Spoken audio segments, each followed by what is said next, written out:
Hello and welcome to Talking Aussie Books, a new weekly podcast shining a spotlight on Australian fiction. My name is Claudine Tinellis.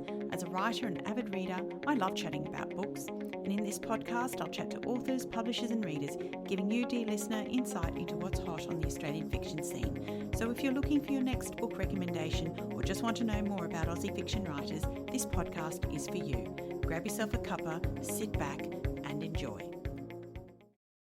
The wonderful thing about reading books, and fiction in particular, is the ability for us as readers to become acquainted with a world or with lives which may be very different from our own.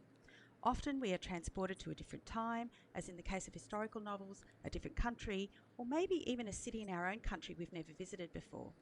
And sometimes novels can simply help us understand things which are beyond our capacity to know without the benefit of first-hand experience. And this week's featured book, The Way I See It, by debut novelist Lucy Marrett, is exactly that kind of book. Launched during Mental Health Awareness Month in October of this year, it's a book about a young woman who suffers from debilitating anxiety, a condition which manifests itself in fear, panic attacks and depression. Now, it's not a self-help book or a manual about anxiety, it's a book of fiction and offers readers a realistic and poignant portrayal of what living with anxiety is like. It gives me great pleasure to welcome Lucy to the podcast today. Hi, Lucy. Hi, Claudine. Thanks so much for having me today. You're very welcome, Lucy. Lucy, I wanted to congratulate you on the publication of your first novel. It's an amazing achievement. Thank you so much. Now, can I ask you, what inspired you to write it? I was inspired by my own journey first and foremost. So I've lived with anxiety for most of my life to varying degrees. And it was only the last few years that I was wanting to use my skills in writing to make this something that other people would be able to understand. And especially since seeing various friends and family members also suffering from various levels of anxiety, I really wanted to draw more attention to this issue. I think at the time I was reading, there was a lot of books that were written about depression and not a whole lot about anxiety. And it's just such a misunderstood illness. And it's just frustrating when people don't understand what you're trying to convey. And so I really thought there's something that needs to be done and I need to write this. I can use my own experience. And so that's where I really started thinking about the character, thinking about what she was going to suffer with and how I was going to portray that through the work. Great. So can you tell me a little bit about your book? So The Way I See It, as you said, is a fiction novel, but it is based on a lot of true experiences from myself and others. That being said, it's not my story. I've made up the story. I've just been able to give an insightful look because of my experiences. So it focuses around Holly, who is a 24-year-old journalist, and she has to come to terms with her anxiety. It's something she doesn't want to talk about. It's something she doesn't want to acknowledge. But something happens to her in the beginning of the book, and she kind of realizes that if she doesn't do something, if she doesn't acknowledge what's going on, she might spiral out of control. She might become sicker than she already is, and that's not something that she wants to deal with either. And so the book is her journey to understanding her mental illness, what it means to be mentally healthy, while also turning to friends and understanding how friendship plays an important part in her walk with her illness. And also there is a message of hope through it. I really wanted that to be prominent. I didn't want it to be all doom and gloom. There has to be some sort of message, because having anxiety is not the end of the world. It can be quite debilitating and overwhelming, but it is not the end of the world, and there is hope for sufferers. You have been clear that Holly's story isn't your story, even though there are elements of your life and experiences with anxiety threaded through Holly's story. Now, and Holly has struggled to come to terms with her anxiety, but as you said, there was a watershed moment in the book that makes Holly start to want to confront her illness, and it's the suicide of her friend Claire, and that brings her to a crossroads, doesn't it? Yes. That's what really makes her go, oh, okay, well, if somebody with a mental illness can take their own life that I know, like, what's to say that it couldn't happen to me? I mean, she doesn't say that explicitly, but that's what I was trying to convey through the opening chapters, her experience. She's kind of panicking as if to say, well, if that happened to her, why couldn't it happen to me? And she doesn't want that to happen to her. Yes. And the book deals with a number of themes concerning mental illness, but the thing that struck me most about Claire's death as that precipitating factor. And the thing that Holly struggles to cope with is the fact that no one is talking about the reason Claire died. And this is really significant for Holly, isn't it? Yeah, so I think with mental illness, it can be brushed under the carpet almost, you kind of focus on the positives in that person's life rather than, making aware that, well, no, there's actually a reason that this happened because she was sick, and we need to bring that to light because we need to put more resources into that, financial resources, government resources. We need people to be open and talking about it, because the more it's swept under the carpet and the more it's hidden away, people don't feel like they can talk about it, and they have and they just don't feel like there's an open conversation, and that's when people hide away and get sicker rather than having the resources to help them get better. Yeah, I agree. And before reading your book, I confess to not having a really good understanding of the different ways having a mental illness like anxiety can impact on a person's daily life.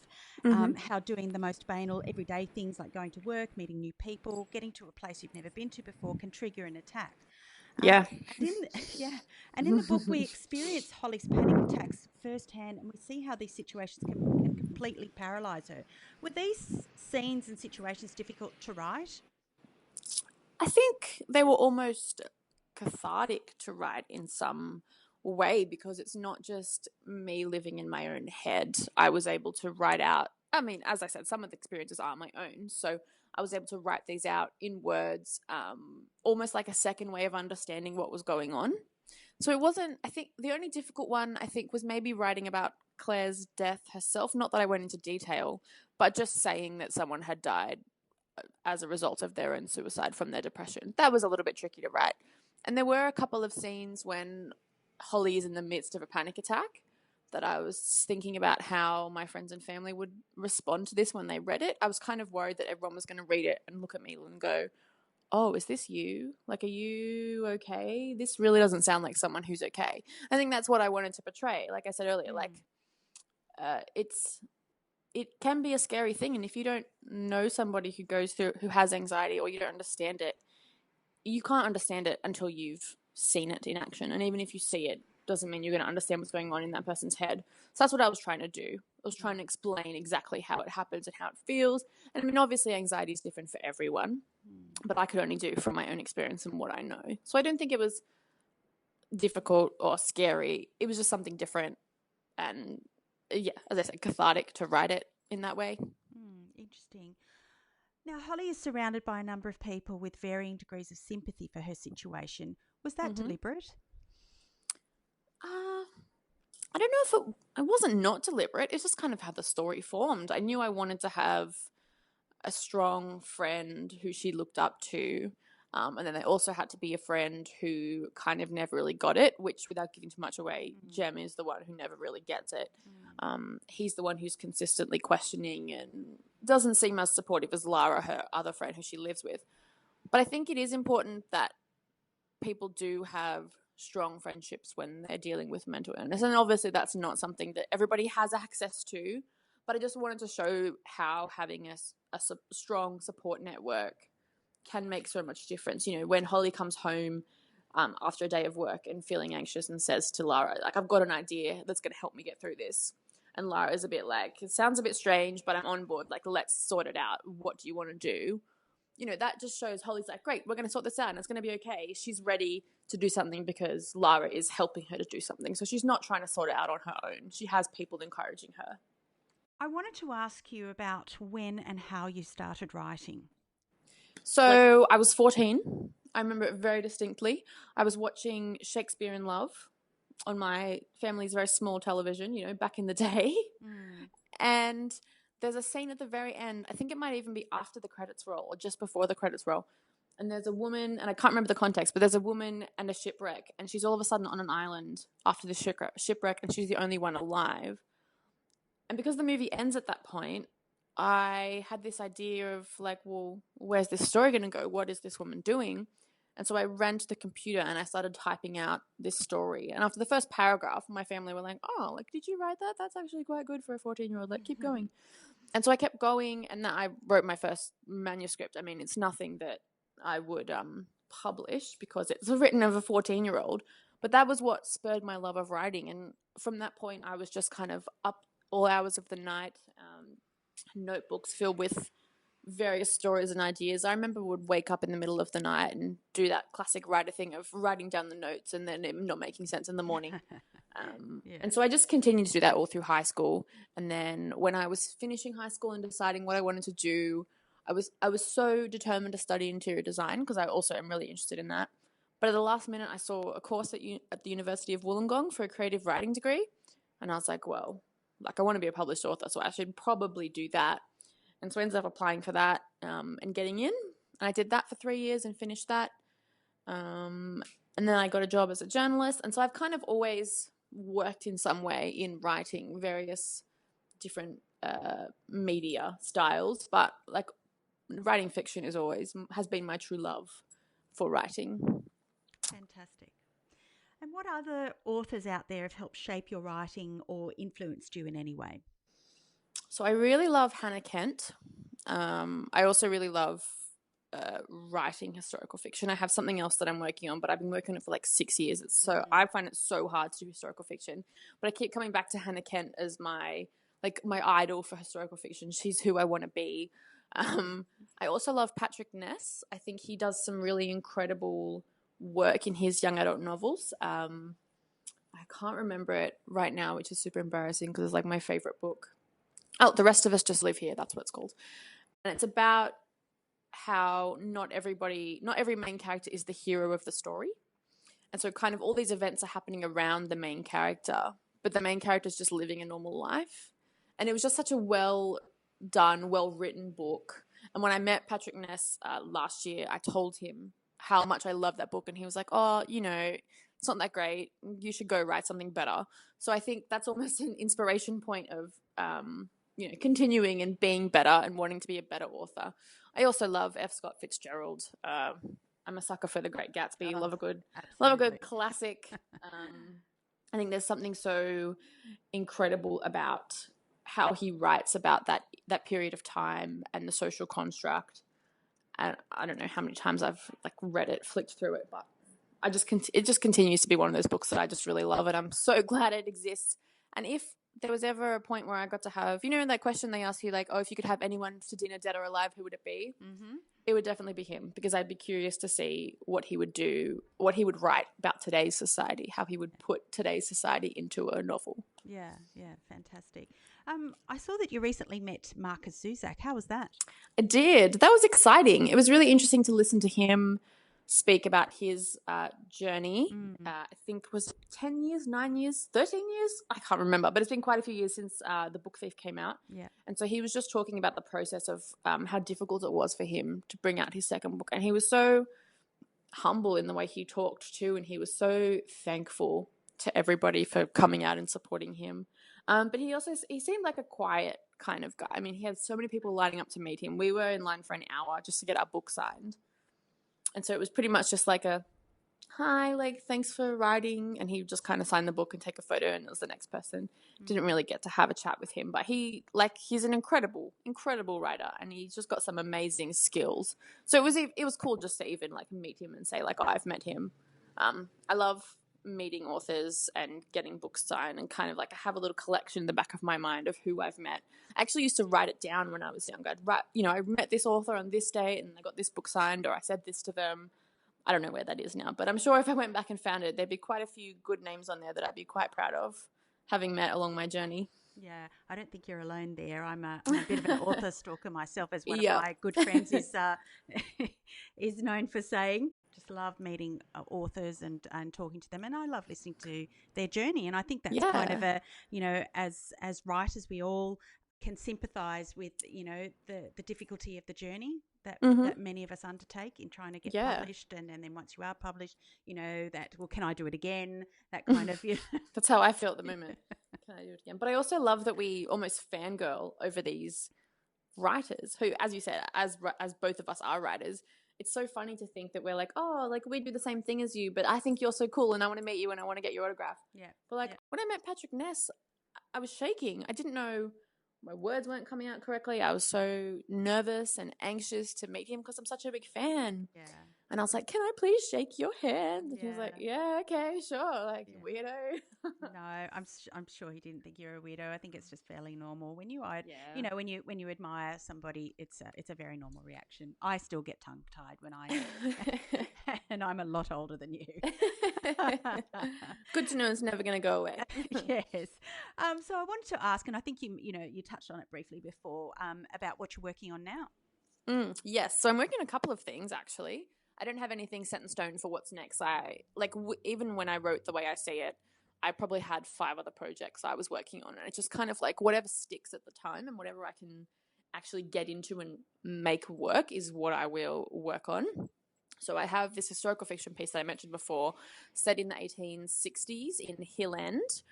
The story is actually based off like my great relatives. I can't even remember how far back I am related to them, but I am related to them somehow, who emigrated from Germany for the gold fields in Hill End. So there's quite an interesting story that goes with that around some, secret murders and family heirs and, unwed mothers with children. So it's all sort of interesting and intrigue.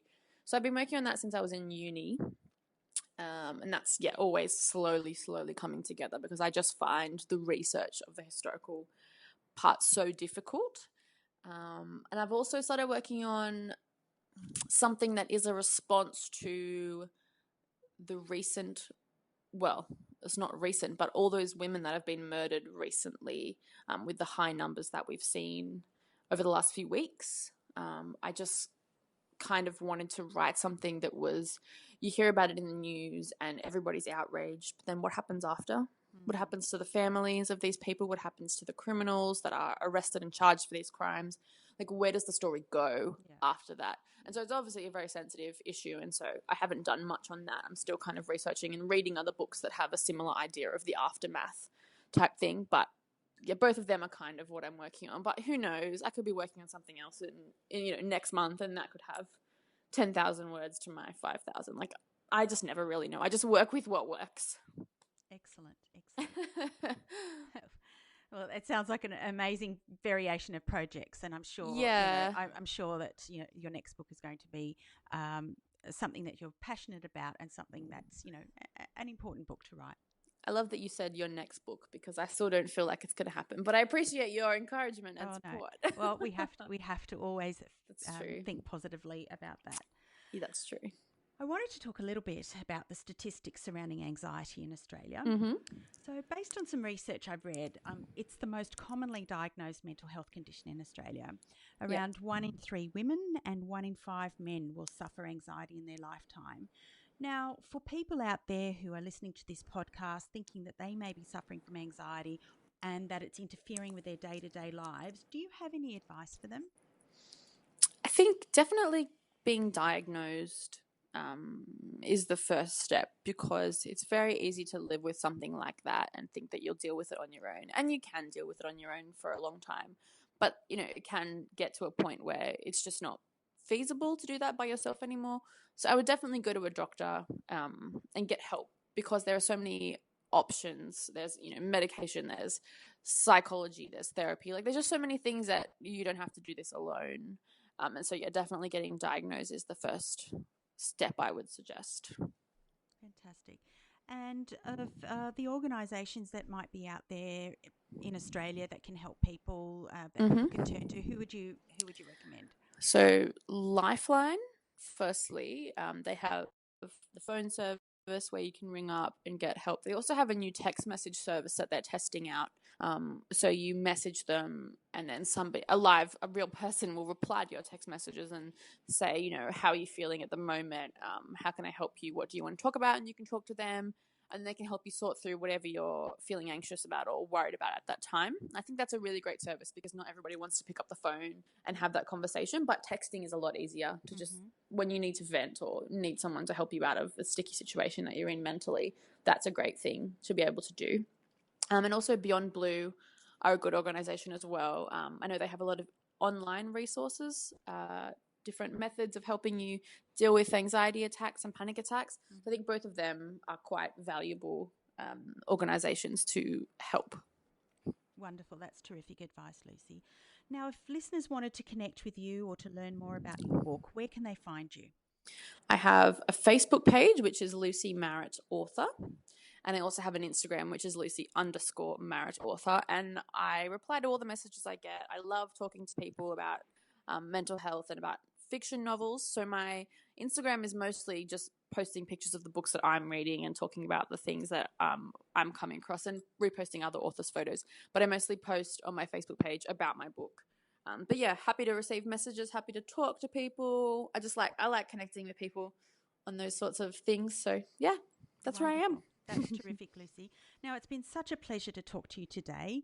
Lucy's book, The Way I See It, published by Elephant Tree Publishing, is available at all good bookstores and e-retailers. Now, don't forget to visit my Facebook page or Instagram feed to find out how to win a signed copy of Lucy's wonderful book or keep up to date with new episodes of this podcast and other promotions. Thanks again, Lucy. Thanks so much, Claudine. Well, that's a wrap, folks. If you enjoyed this podcast, please leave a review on iTunes or drop me a line via my Instagram at Claudine Tinellis or on my webpage claudinetинellis.com. Thanks for listening. Until next time, happy reading.